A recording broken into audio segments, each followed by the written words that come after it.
자, 1절부터 7절까지 말씀을 통해서 베델로 올라가라 라는 제목으로 하나님의 말씀을 상고하겠습니다. 베델로 올라가라. 자, 먼저 본문의 상황을 잠깐 살펴보면 지금 야곱의 형편이 어떠합니까? 죽느냐 사느냐 기로에 놓여 있습니다. 아들들이 세겜 땅에서 저지른 일 때문에 앞으로 어떻게 해야 할지 모르는 공경에 처해 있다는 것입니다. 그들은 가나안의 한 부족, 족속 그 성을 완전히 초토화시켜 버렸습니다. 남자들은 다 죽이고 여자와 아이들, 재산은 모두 빼앗아 왔습니다. 이런 상황이라면 야곱도 내가 여기서 도저히 살 수 없다. 큰일 나겠다. 다른 부족들이 전부 일어나서 야곱의 집안을 전부 몰살시킬 수 있어요. 자기들이 그렇게 죄를 행했던 것처럼, 자기 아들들이 이런 죄를 범했던 것처럼 자기들도 숫자가 그렇게 많지 않습니다.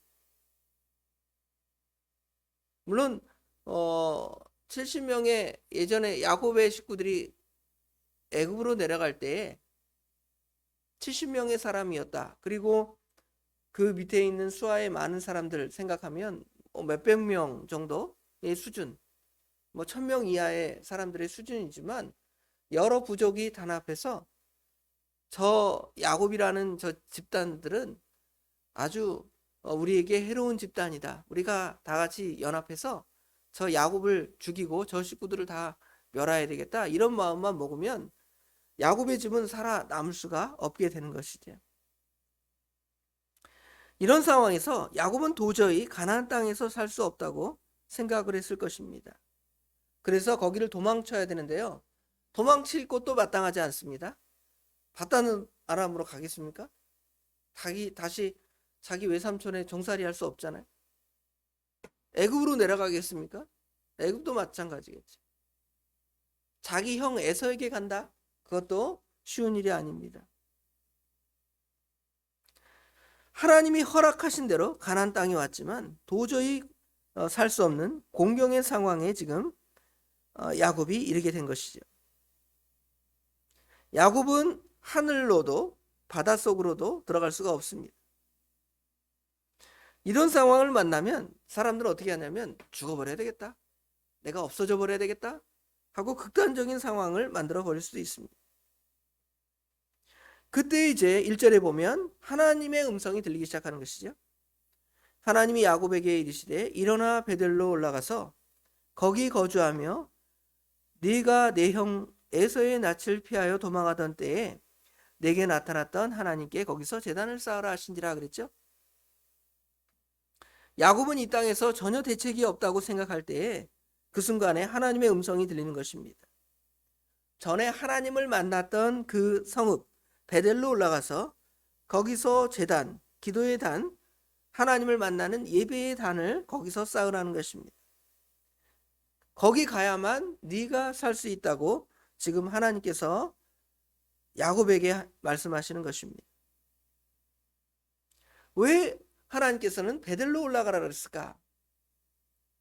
여기서는 이제 두 가지 의미를 찾을 수가 있습니다.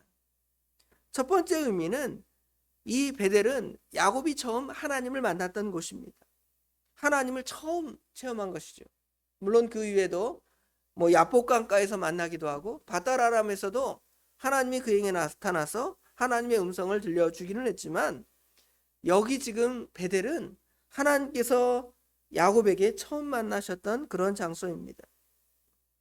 그러므로 지금 이 베델은 이전의 여러 장소들, 하나님을 만나기 전의 장소들이나 하나님을 만난 후의 장소들이나 어떠한 장소들보다 가장 귀한 장소가 베델이죠. 베델.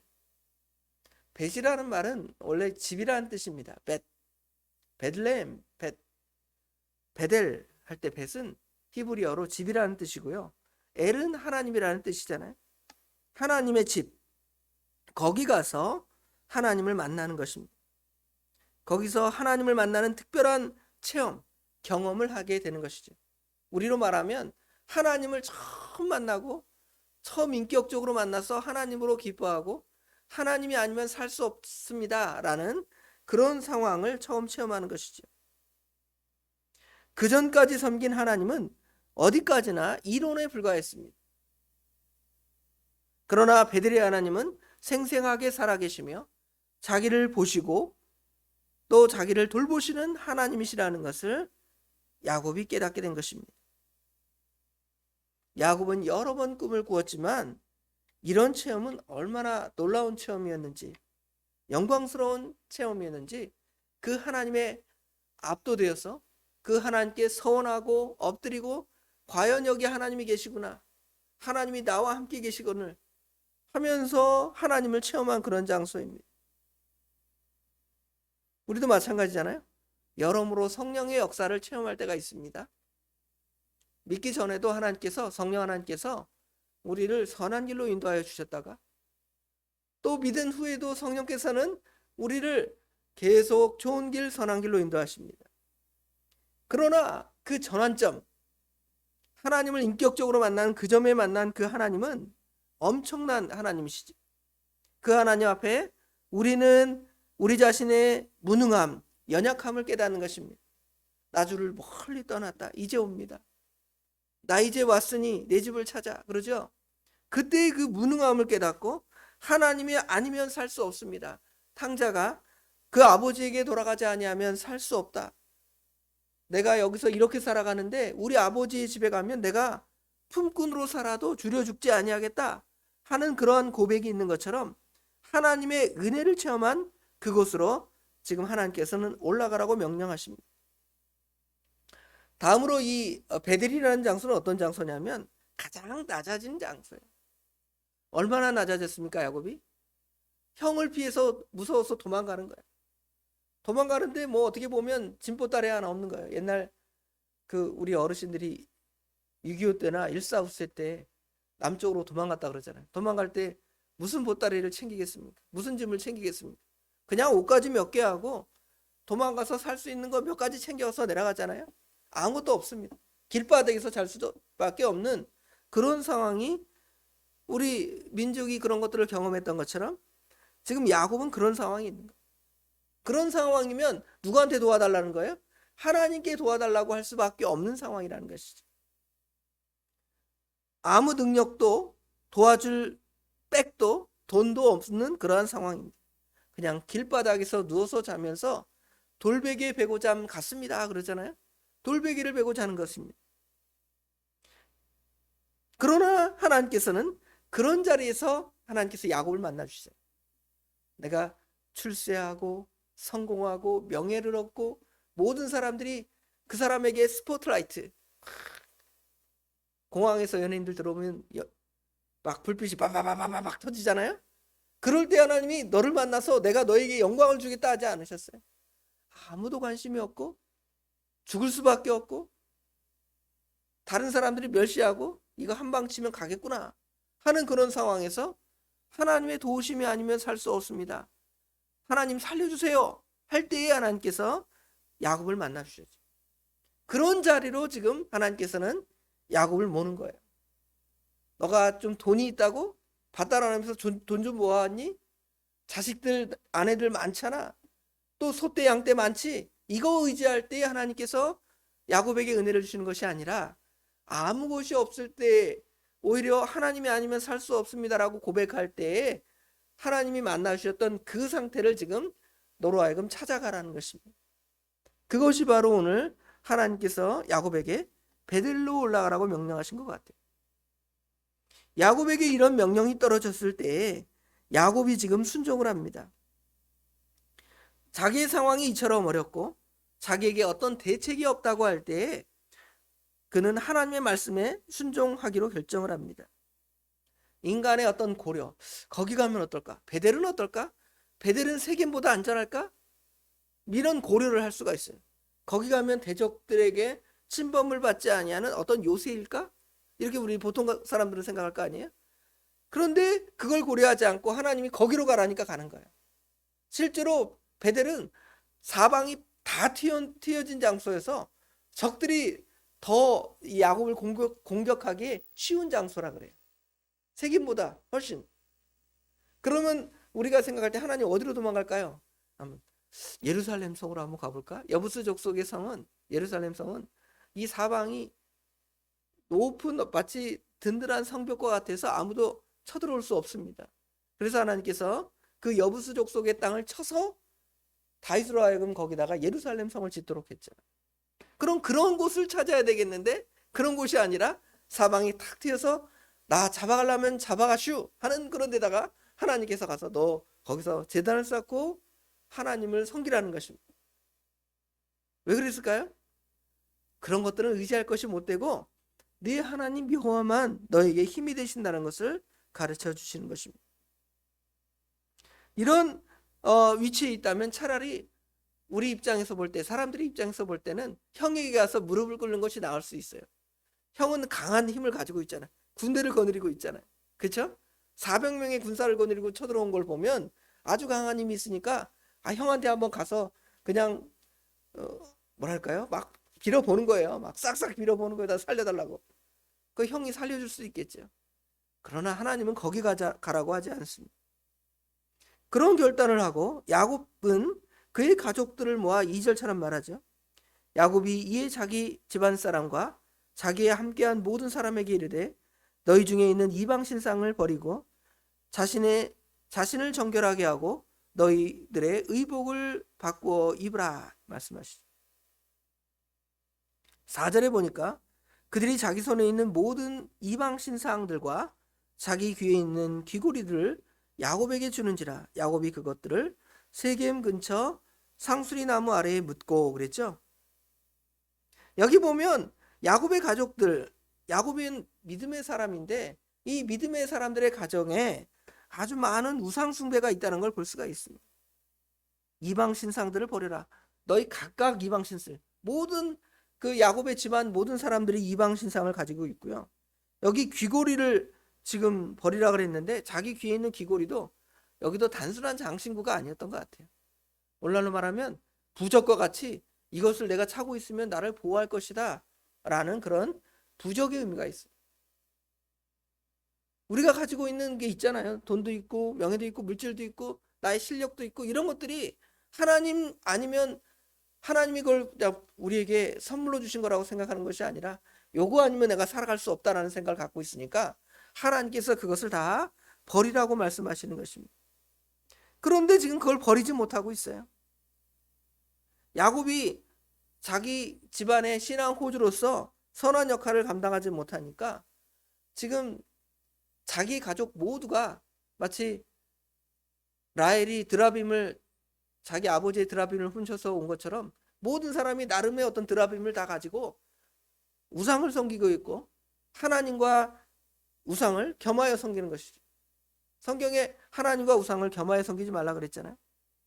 야곱은 이 집에서 신앙의 호주로서 역할을 바로 하지 못했던 것을 분명히 깨닫고 이제 하나님께 돌아가자고 권면하는 거예요.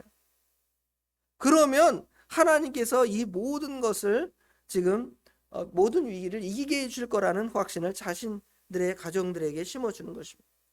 자기 위치가 잘못된 것을 깨닫고 이제 바른 길로 가려고 교정하는 것입니다.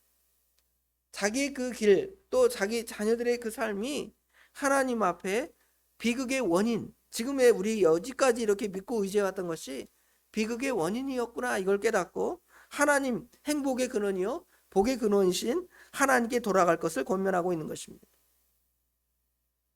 이제 야곱은 가장 아름다운 모습으로 하나님을 만나고 하나님의 하나님으로 즐거워하는 그 상태로 돌아가려는 것입니다. 외적으로 볼 때는 어떻게 보면 비겁한 자가 되었고 모든 사람에게 위협을 받는 존재였지만 이제는 하나님의 은혜를 받는 자리로 나아가는 것입니다. 가나안 사람들은 야곱과 그의 모든 일행들이 도망가는 것을 보았을 것입니다. 도망가는 적들과 싸우는데 적들이 도망가는 그 뒤를 보면 어떡하겠어요? 쫓아가라, 다 죽여라, 그럴 거 아니에요? 그런데 하나님께서 여기 5절에 보니까 그들이 떠났으나 하나님이 그 사면 고울들로 크게 두려워하게 하셨으므로 야곱의 아들들을 추격하는 자가 없었더라.